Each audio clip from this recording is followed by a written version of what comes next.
Army veteran. Give a big round of applause for Mr. Jason Strachman-Miller!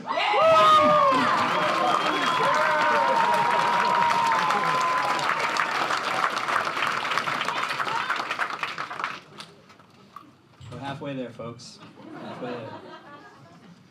So my son was born with huge balls. And I know some of you think I mean that metaphorically, that he was really gutsy.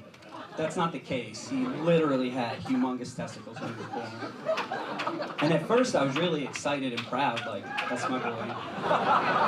But then it hit me as a new father that this was actually kind of concerning. And I thought about it and I was like, I'm not quite sure how I'm going to teach this kid to walk with those two pomegranates between his legs. And then I started thinking about our house, and I was like, what am I going to do with the toilet seats? Am I going to have to raise them up so he doesn't fall in when he sits down? And I went pretty far down the rabbit hole. I thought about his future, and I said, is the only job this kid's going to be able to get in, like, niche porn? Like, other stuff? So I decided to call my brother-in-law to find out if he could shed some light on the situation. Went like this. Hey, yeah, Jason here. I'm just wondering, do you have massive testicles? Like, do really big balls run on your side of the family? No? Just regular size, you think? Okay. All right, well, hey, thanks for your time, Rabbi Sam. Shabbat shalom. So, that was a fun call. And after a couple weeks, the swelling went down. It turns out it's a very normal thing. Now he has nice, normal baby balls, like his dad, so I'm pretty sure they're from my side of the family at this point. So, yeah, poor kid's testicles.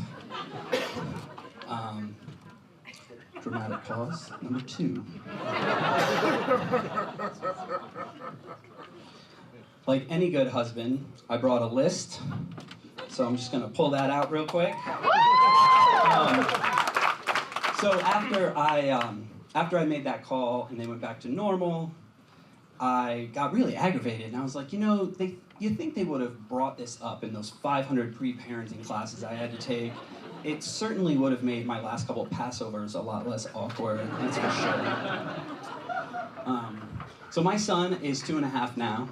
And I gotta say, the golden age of parenting thus far was 18 months to 2 years. He was walking, but he could only get as far as the little leash that we would attach to his sweater. He was talking, but he didn't learn to talk back yet. And he was just fun to be around.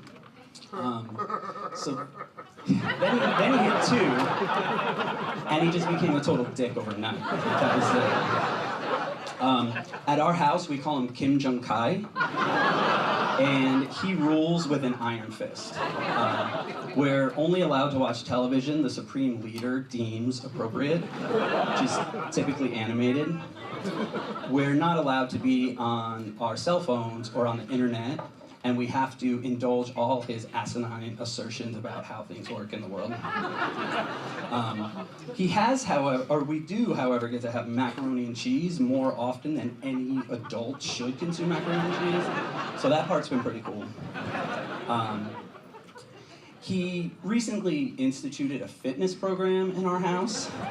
And I mean, as you can tell, it's not the most rigorous of fitness programs, but it's funny, my wife carried and birthed my son, and yet I have gained and maintained all the baby weight in our relationship over the last couple of years. So the fitness, we're running every night for like 15 minutes, and he's just been dogging me lately. He's like, faster, Dad, faster. Not good, faster, don't sit down. And I was like, did your mom tell you that you were born with bigger balls than me? Just didn't quite understand what the deal was. But I'll take being chastised any day. It's the silence that really kills me. Because if you have a toddler in your house and it's silent, they're either dead or destroying things. And it's the only 2 options there. So the other day I ran in and he was coloring on the floor with permanent marker, which was a little bit shocking because the first time he colored on something with permanent marker, I thought took them all and threw them all in the garbage. I was a little confused where the hell he was getting them. And that's just how toddlers are, I'm learning, because we have 2 pairs of scissors in our house. 1 pair that sit in the kitchen and 1 pair that sit in the office. I have confiscated no less than 10 pairs of scissors from my toddler, all different. I'm starting to think that the kid has his own Amazon account. And I think that's why he's always on our phones. It's tough. It's just tough having a kid. First kid really rocked our world. I do have the answer though. I'm not just gonna lay out all the problems, and I wanna let you all know what it is. I'm just gonna leave you with that.